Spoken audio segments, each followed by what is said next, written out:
Like you all know, I am therapist Oluwa Amy Tomofolawe, also known as the Comforters Medicals. Yeah, today I want to quickly discuss briefly on protecting your oral health.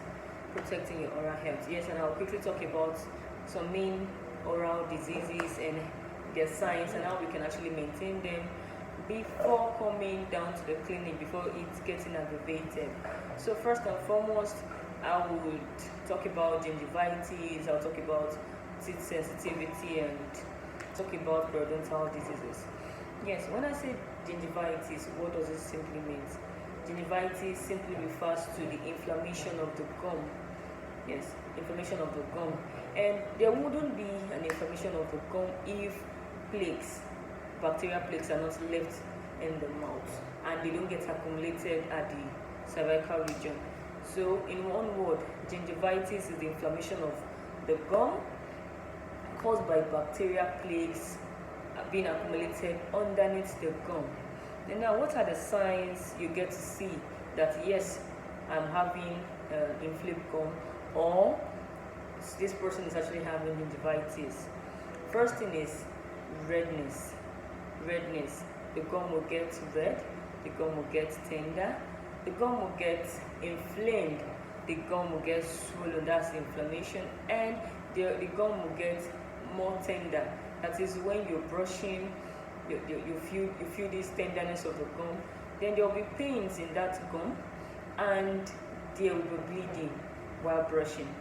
Now, what are the simple home thing you can actually do before coming down to the clinic?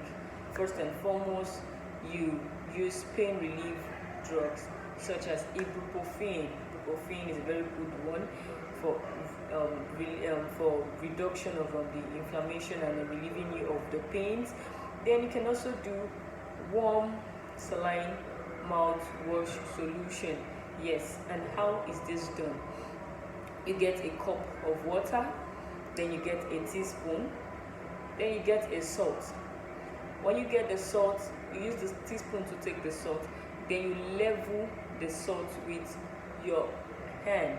After leveling it, then you pour the remaining salt in the teaspoon inside the water. Then you take the water. You don't want to drink the water. You put the water in your mouth, gargle it, then leave it till it gets a bit cool for like 3 to 5 minutes. Then you pour it out. You do it continuously till that water gets finished. Yes, and after you've done that, ensure you stop using that toothbrush you are actually using at that moment. Stop that toothbrush, then change to a soft bristle brush. The reason why you're changing to a soft bristle brush is because at that point in time your gum is already tender, so you don't need other bristle to make it more tender or more painful. So therefore it's advisable for you to go back to the use of a very soft bristle brush. But if these pains and all of these signs persist for more than 24 to 48 hours, don't forget to visit a dental clinic nearest to you. Yeah, good. So now let's go into teeth sensitivity. We'll talk about teeth sensitivity. The major cause of teeth sensitivity is when your dentine is being exposed. So if your dentine isn't exposed, then you can't have teeth sensitivity. So now when your dentine is exposed, your teeth tends to get sensitive. We all know that the enamel is that whitish hard part of the teeth that we all see.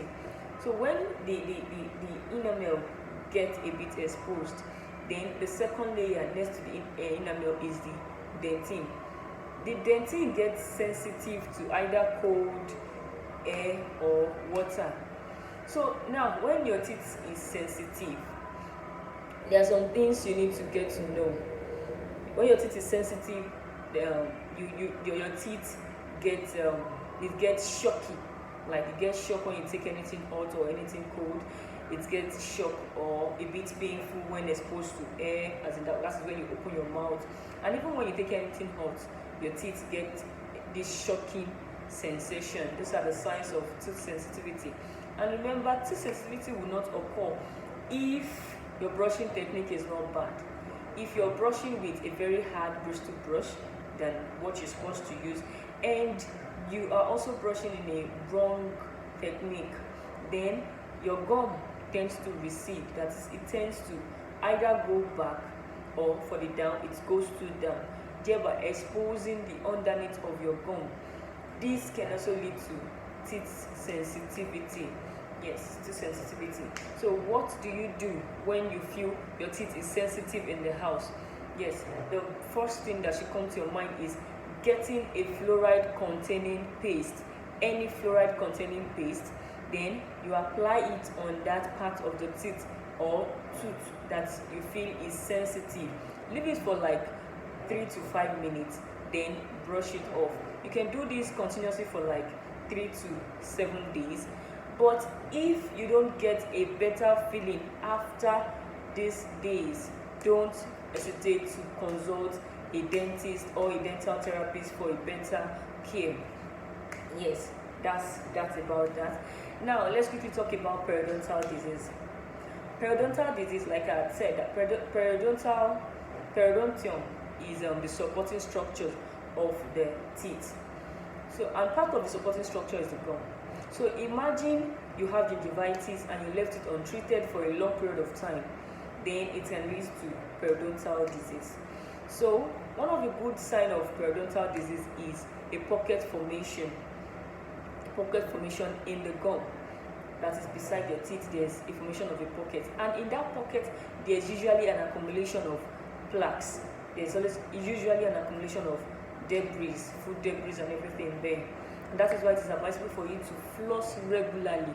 Floss and remove every of those plaques in your mouth. So imagine you don't floss, you don't brush well, you don't maintain a good oral hygiene practice, and you actually left either gingivitis or any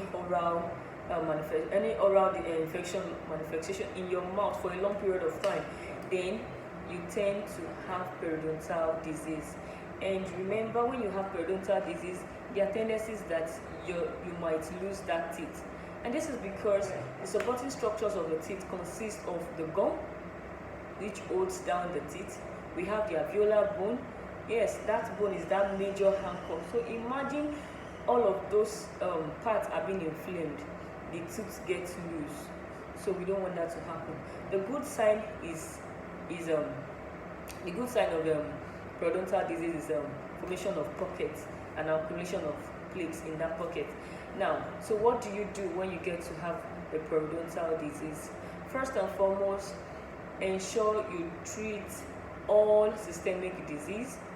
Then, in case of gingivitis or any inflammation you might feel in the mouth, don't forget your warm saline mouthwash solution, and take a minor pain relief. And if you don't feel much relief, don't forget to consult your dental therapist or a dentist. Yes, let's quickly move down to caries. Yes, caries.